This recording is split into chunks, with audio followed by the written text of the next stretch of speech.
여러분 안녕하십니까. 자동차 마케팅 이시선의 이순남입니다. 글로벌 자동차 업체 그리고 저널리스트 투자자들은 지금 테슬라 동향과 함께 북경 모터쇼에 담겨있는 키워드를 읽어내는데 주력하고 있습니다. 테슬라의 일론 머스크를 포함하여 글로벌 자동차 업체는 이제 중국 자동차 업체의 전동화 소프트웨어 저가격 운영 능력에서 우위에 있다는 현실을 인정하고 있습니다. 이번 모터쇼를 보면서 강렬하게 느낀 점은 글로벌 업체들이 중국 업체와 제휴하지 않으면 곧 중국 시장에서 도태되거나 시장에서 철수하게 될 것이라는 위기감이었습니다. 3월 5일자 아주경제신문의 전문가 기고에서 저는 현대차 그룹이 SDV를 조기에 개발하기 위해서는 자력으로 개발하는 방법에 더하여 중국 업체와 제휴하는 것이 리스크를 줄일 수 있다고 제안했습니다. 중국과 중국 기술에 대한 인식은 사람마다 크게 다를 수 있지만 수출로 먹고 살아야 하는 우리에게 중국 시장은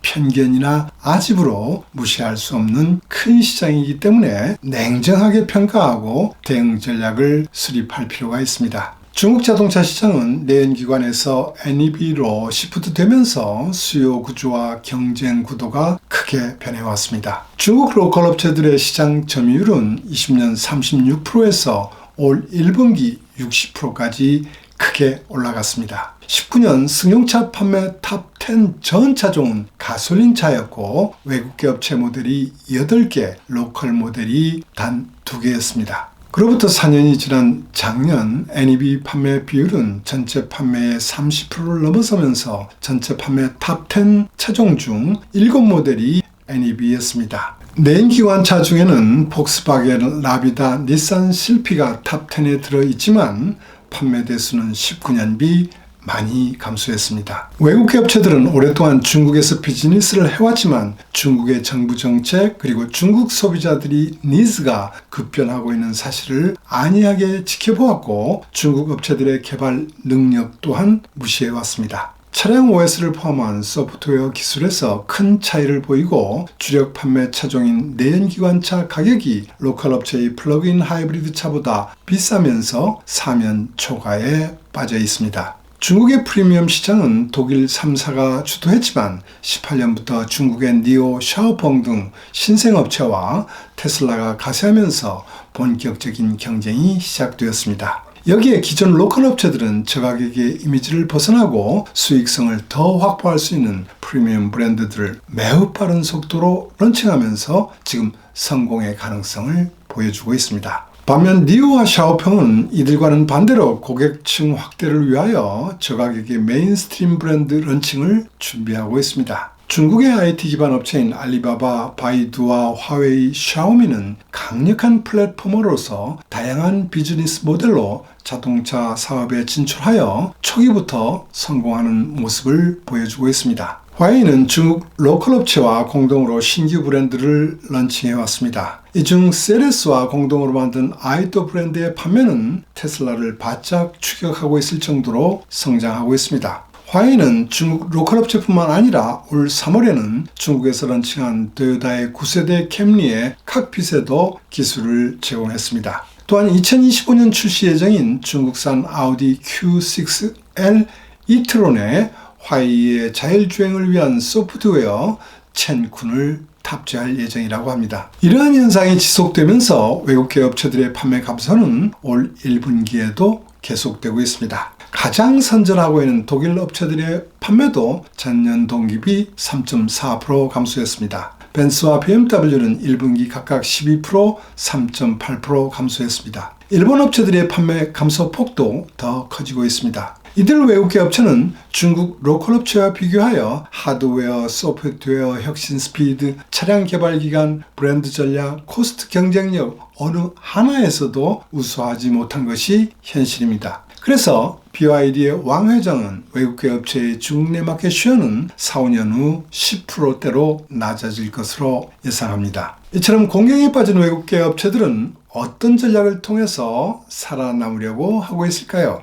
그동안 중국 로컬 업체에 가르치던 과거 시대를 잊고 배우는 자세로 임하고 있습니다. 폭스바겐과 스텔란티스는 기술 우위에 있는 업체와 조인트 벤처를 하여 신차를 개발하고 있습니다. 르노는 샤오미와 리오토와 기술적 제휴를 검토하고 있습니다. 일본 업체 중 토요타는 BYD와 조인트 벤처로 별도 개발 회사를 만들었습니다만 조인트 벤처보다는 텐센트, 화웨이, 바이두 같은 업체와 기술 협력을 추진하고 있습니다. 테슬라는 자율주행 기술 중국 규제에 대응하기 위하여 바이두와 전략적 제휴를 한다고 합니다. 이들이 안고 있는 공통적인 과제는 자율주행과 인포테인먼트 기술 개발에서 중국 업체의 짧은 개발 기간과 저코스트를 따라잡을 수 없다는 데 있습니다. 레거시 업체들의 신차 개발 기간은 3년 이상 걸리는 것이 보통이지만 중국 지리그룹의 지커는 18개월에 개발하고 있습니다.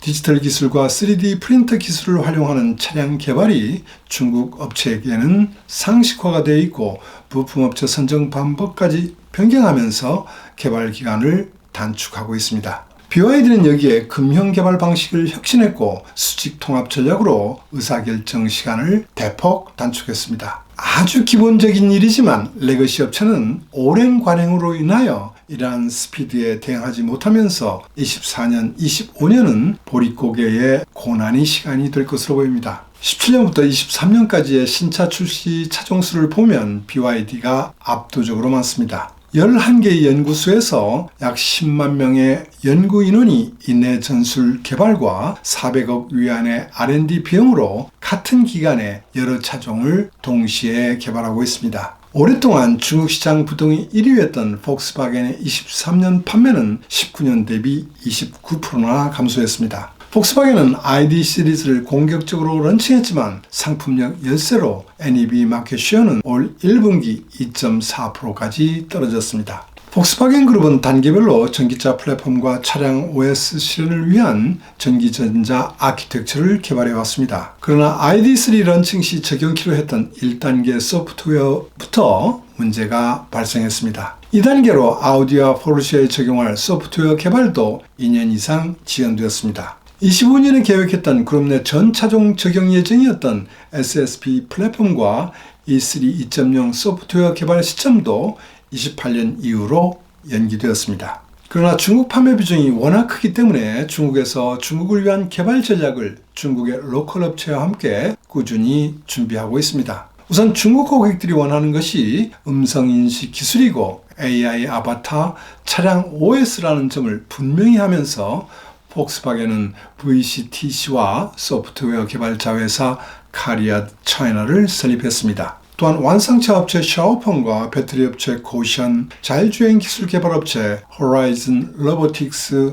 소프트웨어 업체 썬더 소프트와 조인트 벤처를 추진하면서 개발 기간을 26년까지 30% 단축하는 목표입니다. 중형차 이상에서는 샤오펑 플랫폼을 사용하여 26년부터 생산합니다. 또 하나의 플랫폼으로 현재 MEB 플랫폼보다 40% 코스트를 절감할 수 있는 차이나 메인 플랫폼을 26년까지 개발합니다. 중국에서 개발하고 LF 배터리 셀투바디 기술과 중앙 집중식 존형 전기전자 아키텍처를 전 차종에 적용하여 코스트를 현재 대비 40% 절감한다고 합니다. 가장 문제가 되어왔던 전기전자 아키텍처는 VCTC 카리아드 차이나 샤오펑이 공동으로 개발하고 있습니다. 카리아드 차이나 주도로 조인트 벤처로 설립한 업체의 기술을 활용하여 자율주행 기술, 스마트 칵핏, UI, UX 기술을 26년 적용 목표로 하고 있습니다. 또한 폭스바겐은 더욱 젊은 층을 타겟으로 한 ID의 서브 브랜드 ID UX를 런칭합니다. 이번 모터쇼에서 발표된 컨셉 ID UNXY는 그 첫 차가 될 것으로 보입니다. 일본 업체들도 이번 모터쇼에서 중국 로컬 업체들을 따라잡을 전략을 나름 발표했지만 그 실행력에는 의문이 있습니다. 토요타는 22년 5월 그리고 22년 말에 런칭한